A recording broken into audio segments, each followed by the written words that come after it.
Welcome back to the deep dive. We extract the really vital nuggets of knowledge from the sources you give us, aiming to give you that shortcut to being, well, genuinely well informed. That's the goal. So, have you ever been part of a project that just, well, didn't quite land? Or maybe a team that, had all the talent in the world, but somehow seemed to consistently underperform? Oh, definitely. It happens all the time. And it leaves everyone kind of scratching their heads, right? Wondering where the accountability really truly lies. It's that tricky, sometimes really frustrating question of responsibility. Yeah, who actually owns the outcome? When things go sideways or even, when they go unexpectedly well. Exactly. It's fundamental. It really is. It cuts right to the heart of how organizations work or don't work. It's this universal challenge that can genuinely make or break things. And figuring out where that accountability sits, Yeah. it's not always straightforward, is it? No, it's less like finding one single switch and more like trying to understand a really complex system. Sometimes it feels like it all comes from one dominant leader. Other times it's more like a network of responsibilities, all interconnected. The challenge then is figuring out which approach works best and maybe when it works best. Yeah, precisely. And that exactly is what we're diving into today. We're exploring one of those really fundamental, often debated questions in leadership and team dynamics. What's the most effective way, really, to build a strong culture of accountability? And we've got a fascinating contrast lined up. We're looking at two powerful but very distinct models for how accountability should work in a group. Could be a small team, could be a huge company. Yeah, two very different philosophies. On one side, we're going to dig into this idea of leader-centric accountability. Think philosophies like extreme ownership. Right, the Jocko, Willink, and Leif Babin approach. Yeah. Very direct. Very direct. This view basically says, quite strongly, that real accountability, it's top-down, period. The leader, and only the leader, takes absolute ownership for everything that happens, good, bad, ugly. It's all on them. It's a model really rooted in, well, command control and that single point of responsibility. The buck truly stops there. Totally. But then there's this contrasting view, equally compelling in its own way. This one draws a lot from models like, say, Patrick Lencioni's The Five Dysfunctions of a Team. Ah, Lencioni, yes. A very different feel. Completely different. This side argues that the most powerful, most lasting kind of accountability isn't top-down at all. It's dynamic. It happens peer-to-peer. Exactly. It suggests that when team members themselves are empowered and, frankly, expected to hold each other accountable, you get this collective sense of responsibility. And that, the argument goes, is not only more effective day to day, but it's also much more scalable as organizations grow. Okay, so two really distinct camps. Very much so. And our goal today isn't really to pick a winner, declare one approach the absolute best. No, definitely not. Instead, we're going to really unpack both philosophies. We'll use the great sources you've provided, pull out the key insights, try to understand the nuances, the strengths, and yeah, the challenges of each. Hopefully leading to some of those aha moments for you listening. We're essentially putting these big ideas into conversation with each other. Let's get into it. Okay, let's start with that first perspective. The case for leader-centric accountability. We're kind of calling it the commander's burden. Aptly named. And it really rests on this clear, sometimes pretty demanding core idea: ultimate responsibility. It always sits with the leader. Always. It's not about passing blame down. It's about consolidating it right at the top. That's a huge distinction. And Peter Drucker, often called the father of modern management, he really hammers this point home when he talks about effective executives. What does he say? He basically emphasizes that the truly effective ones understand, like deep down, that they possess ultimate responsibility. And it's not just a phrase. He means it cannot be truly shared or delegated away, ever. That's a big mental shift. It is. It means when a decision doesn't work out or a project goes off the rails, the effective executive looks inward first. They attribute the mistake to themselves, not to the person or the team who actually did the work. Wow. Well, it goes against the grain, doesn't it? So if someone on my team messes up, misses a deadline, botches something important. Under this philosophy, yes, it's their mistake, but it points straight back to your error as the leader. Maybe you hired wrong. Maybe the training wasn't there. Maybe you assigned them something beyond their capabilities or didn't set clear enough expectations. So it forces this really deep self-reflection. It's a systemic view. You own the whole process: the hiring, the training, the assignment, the outcome. Exactly. You own the system that allowed the failure to happen. It's a heavy mantle, no doubt. It demands serious self-awareness and integrity. It really does. You're seeing the team's performance, the culture, everything as a direct reflection of your leadership choices.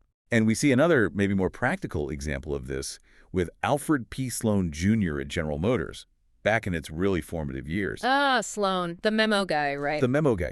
He was known for being incredibly effective, not necessarily through charisma, but through just meticulous, almost obsessive follow-up. After any important meeting, he'd immediately write a memo. And these weren't just quick notes, were they? They were pretty serious documents. Oh, absolutely legendary for their precision. It wasn't just, here's what we talked about. It clearly laid out the discussion points, the decisions made, and crucially specific work assignments that came out of it. Okay, so actions, not just minutes. Exactly. And here's the key part you mentioned earlier. He didn't just list the tasks.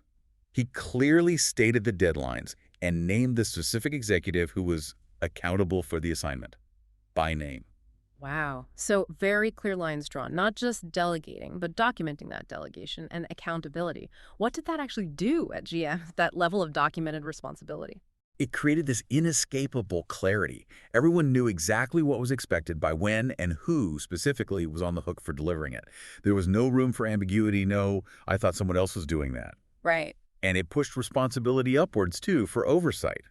While Sloan delegated the task, he was implicitly taking ultimate responsibility for the whole system working. His executives knew the process, knew they were accountable, and knew Sloan was overseeing it all. It sounds incredibly structured, almost machine-like maybe, but zero ambiguity. Zero ambiguity, which can be incredibly powerful. Okay, let's shift gears a bit from the boardroom to, say, the battlefield. We have this interesting idea from Machiavelli about the state treasurer general. Ah, yes.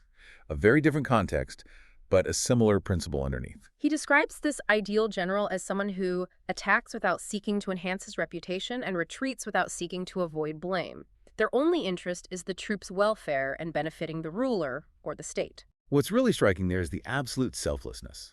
The focus is purely on the mission, the collective good of the troops, the state, not personal glory, not avoiding criticism, not ego. Total mission focus. Total mission focus. Yeah. This leader makes the tough calls, takes the risks, absorbs the fallout, all for the bigger picture. Personal agenda just doesn't factor in.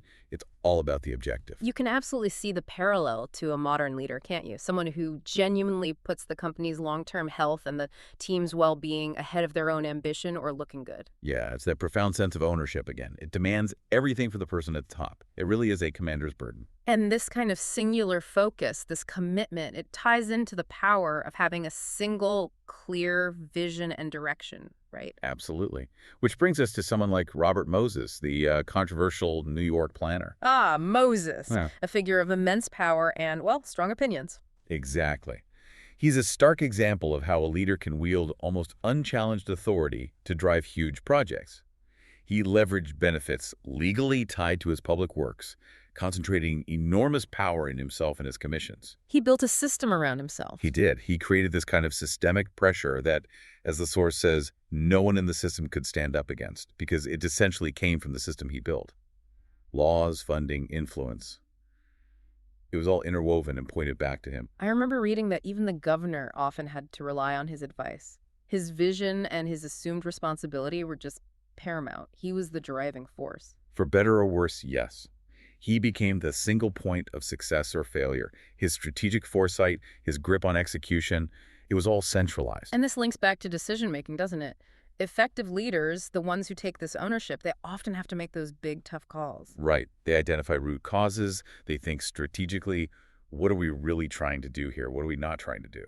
And they prioritize what has to be done well now and what can wait. That ability to make those calls, often with fuzzy information, and then articulate a clear strategy, it implies that single point of ultimate strategic accountability is working. Yes. It ensures the overall direction stays firm, even when things get chaotic. Okay, so wrapping up this first perspective, what are the big potential wins for this top-down, leader-centric accountability? Well, the most obvious one is clarity.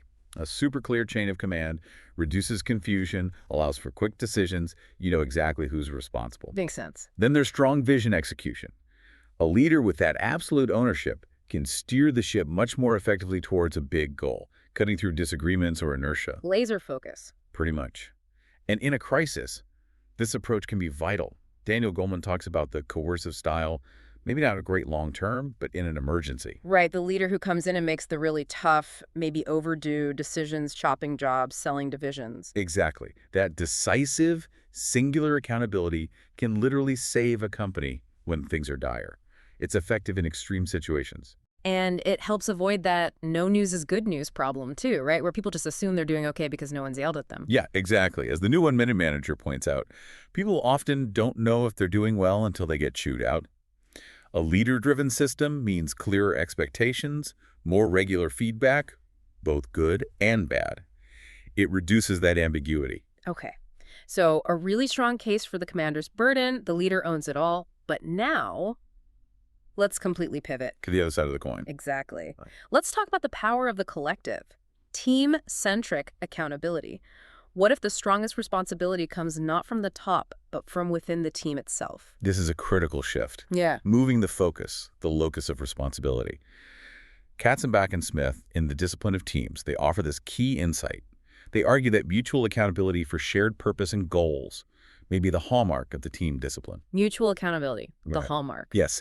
In these real teams, they argue, it's almost impossible for just one person to fail on their own. Only the team as a whole can succeed or fail. Their fates are tied together. Wow, that's fundamentally different. Everyone's success is linked. That's a powerful motivator. Hugely powerful.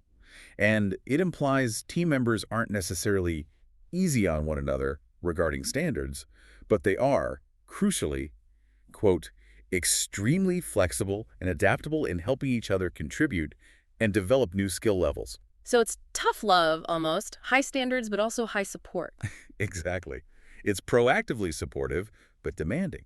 Think of a small, tight-knit team, maybe less than 10 people, as research suggests works best, where everyone feels responsible not just for their own stuff, but for making sure their colleagues succeed too. So you're jumping in to help, offering feedback, supporting others without being asked. That's the ideal, yes. It's a collective effort, a shared burden, and ultimately a shared win or loss. Completely different from the single leader model where accountability flows upwards. Here, it flows sideways. And we see the need for this kind of team-level solution in things like Lencioni's work, right? That scenario he describes. Oh, absolutely. When Catherine, the CEO in his book, says something like, from a team standpoint, we're completely broken, and one sales meeting isn't going to fix it. Not until we straighten out the leadership problems around here. That really hits home. It perfectly illustrates the kind of breakdown Lencioni talks about. The fear of conflict, the avoidance of accountability, often stemming from a lack of trust. So when a team can't talk openly about a difficult colleague, or just lets poor performance slide. That's the dysfunction in action. It shows that crucial, courageous, peer-level conversation isn't happening. People are avoiding the tough talks needed for the team to actually perform well. Everyone kind of implicitly agrees to tolerate mediocrity. Which is the exact opposite of what Lencioni says high-performing teams do. They call each other out respectfully but directly for the good of the team. Precisely. If team members are hesitant, maybe they're afraid of conflict, maybe it's just not clear whose job it is to say something, then the whole team suffers, not just one person. So a culture of mutual accountability empowers them, maybe even obligates them to have those necessary difficult conversations. The responsibility for success rests with everyone. It's a shared investment, which leads nicely into Stephen Covey's ideas about win-win agreements. Ah, Covey. How does that fit in? He proposes these structured agreements between people who depend on each other. And a key part is that accountability sets up the standards of performance in the time of evaluation. Okay, so clear standards again. Yes, but here's the really crucial bit from Covey. It is much more ennobling to the human spirit to let people judge themselves than to judge them. That's powerful. Empowering people to self-assess. Exactly. It gives individuals within the team real ownership. They assess their own contributions against agreed-upon standards. This fosters internal motivation, that internal drive, rather than just relying on external pressure or fear. I like that focus on internal motivation. Can you remind us of the elements of those win-win agreements? Sure. There are 5. First, desired results. What exactly needs to be done by when? Define success. Second, guidelines, the principles or policies to follow. Third, resources, what support is available. People, budget, tools. Fourth, accountability, the standards and how when performance is evaluated. And fifth, consequences, what happens, good or bad, based on the performance. natural, logical outcomes. That feels like a really solid framework for peers to set expectations and hold each other accountable. Very clear. Very clear and very empowering. But underpinning this whole team-centric idea, making it actually work, is trust. Right, trust keeps coming up. Covey nails it again. If you don't have trust or common vision, you tend to hover over, check up on, and direct. Trust isn't there, so you feel as though you have to control people. So mutual accountability basically needs high trust to function. Otherwise, you just revert to command and control. It absolutely thrives on high trust. When trust is there, you don't need constant oversight. People assume good intentions, they communicate openly, they give and receive feedback honestly. Micromanagement becomes unnecessary. It sounds like a virtuous cycle. Trust enables accountability, and that accountability, done well, builds even more trust. Exactly. And this extends to strategy, too. When the strategic vision is genuinely shared and understood everywhere in the company. Not just by the top brass. Right. When everyone gets it, it helps coordinate everything, resources, effort, energy. Accountability becomes just part of how everyone contributes to that bigger goal. It's not forced, it's embraced because people understand the why. Okay, so let's talk benefits again, but for this peer-to-peer model, what are the big upsides? Enhanced buy-in and commitment is huge. When people feel ownership, when they're involved in setting the standards. They're more likely to be all in, like the good to great idea of the right people saying, count me in. Precisely. It's proactive buy-in, not reluctant compliance. Then there's increased flexibility and adaptability. How so? Teams that hold each other accountable can often react faster to changes. They don't have to wait for orders from the top. They use their combined skills and perspectives to solve problems on the fly. They become self-correcting. Crucial in today's world. Always changing. Absolutely. And that dynamic nature also helps develop new skills. That emphasis on helping each other develop new skill levels. It fosters constant learning within the team. Everyone's kind of mentoring and learning simultaneously. More organic than just formal training. Much more. And finally, early problem detection. Peers working together see things first. They notice when someone's struggling or a task is going sideways, often way before a manager would. So you get quicker interventions, quicker support, like a built-in early warning system. Exactly. Driven by that shared sense of responsibility. It prevents small things from snowballing. Okay, so we've laid out strong arguments for both sides. Leader-centric, the commander's burden, and team-centric, the power of the collective. Now for the really juicy part, the interplay, the nuance. Because it's rarely just one or the other in the real world, is it? No, absolutely not. Context is everything. The best approach often depends heavily on the situation, the company's stage, the kind of challenge you're facing. Give us an example. Well, think about those radical startups, like early SpaceX. Crazy ambitious goals, tight budgets, everyone thinking they're nuts. High pressure, high stakes. Exactly. In that kind of environment, maybe you need that strong, visionary leader like Elon Musk, embodying extreme ownership, pushing through immense challenges. His singular drive might have been essential. The sheer force of will needed to get it off the ground makes sense. And other disruptive companies, too, like early Microsoft or Google. Yeah, often in their early, super competitive phases, they have this tightly coordinated strategy. It suggests that a strong central drive, that single point of strategic accountability, is often key to making those initial big breakthroughs. Okay, so maybe leader-centric is better for startups or highly focused strategies. It can be. But then think about what happens as companies grow, mature into huge, complex organizations like GM with thousands of engineers or a massive global bank. Right, the scale changes everything. Completely. A purely top-down, single-leader approach just becomes unwieldy, maybe impossible to manage effectively. That's where frameworks like Covey's win-win agreements, focusing on mutual accountability between interdependent teams and people, become really vital. They help manage expectations across a vast system. So what works for a 10-person startup just doesn't scale to 10,000 employees without adapting. Exactly. You need different mechanisms. But crucially, even in a system emphasizing peer-to-peer, the leader's role doesn't disappear. It just changes. Changes how? They're not abdicating responsibility, are they? Not at all. It's a profound shift in how they exercise that responsibility.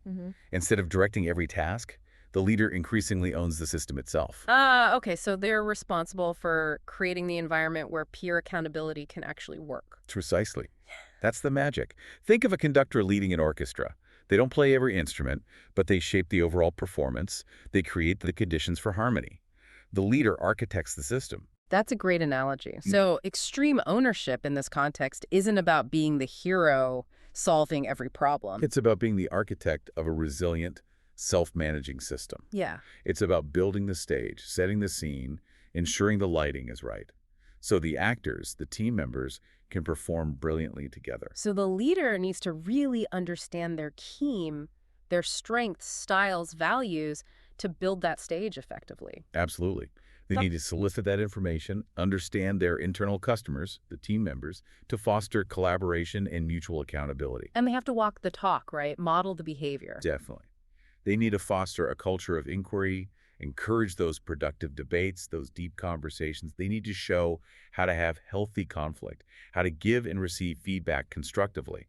Lead by example. This also seems vital for avoiding those red ocean traps we hear about, where everyone's just fighting over the same scraps. Good point. A leader might set a distinctive blue ocean strategy demanding total commitment. But that strategy only works if the commitment is real throughout the organization. Meaning the teams have to hold each other accountable for sticking to that new, maybe uncomfortable strategy. Otherwise, they just drift back to the familiar red ocean. Exactly. The leader sets the direction, but peer accountability is what keeps the ship on course day to day. Otherwise, the strategy gets diluted. And underlying all of this, whether it's top-down or peer-to-peer, it keeps coming back to trust and psychological safety. It's the bedrock. That feeling that it's safe to take risks, to speak up, to make mistakes, to challenge each other. Without that safety, neither model works well long term. If people are afraid to give honest feedback, or if leaders punish mistakes harshly, the whole thing falls apart. It does. Remember, Kevy, no trust means you feel you have to control. Trust allows for empowerment, for self-judgment, for peer accountability. It's foundational. So how does this synergy actually look in practice, in really effective places? It often looks like the leader taking ultimate responsibility for the system, the culture, the structure, the processes that allows peer-to-peer accountability to thrive. So they own the framework. They own the framework. They set the vision, the boundaries, the really important what and why.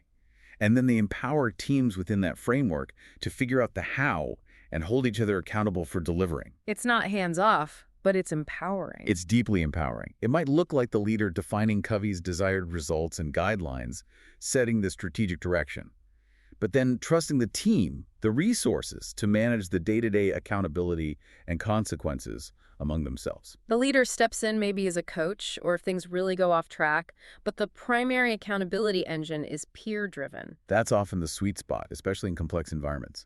The leader's ultimate responsibility for success is still there, but it's expressed differently through enabling others, through building that resilient system. It's arguably a higher form of leadership. What a fascinating exploration. We've really unpacked these two powerful ways of looking at accountability. The leader taking it all the commander's burden, and the team sharing it, the power of the collective. And the sources clearly show both can lead to success, but maybe in different ways, different situations. Right. It really underscores that it's not about picking one and ditching the other. It's about understanding when and how to use each, maybe even blending them. Exactly. That leaders' ultimate ownership can create the safety net, the framework for peer accountability to really take hold and flourish. And strong peer accountability. That can make the leader's job more manageable, create a more resilient, adaptable organization overall. They feed each other. It's a real dialectic, two sides of the same essential coin. Which leaves us, and you listening, with a really provocative thought, I think. What's that? As you think about your own work, your own teams, where do you see the accountability issue? Is it something out there, something wrong with others, your boss, your colleagues? Or does it start in here? Yeah. With your own response, what you could be doing differently. As one of the sources put it, the way we see the problem is the problem. So how might shifting your own perspective, maybe taking more personal ownership for the whole system, like Drucker suggested, or maybe actively pushing for more mutual responsibility within your team, like Lencioni advocates, how might that shift fundamentally change the accountability culture around you? That's a powerful question to mull over. Where does accountability really start for you?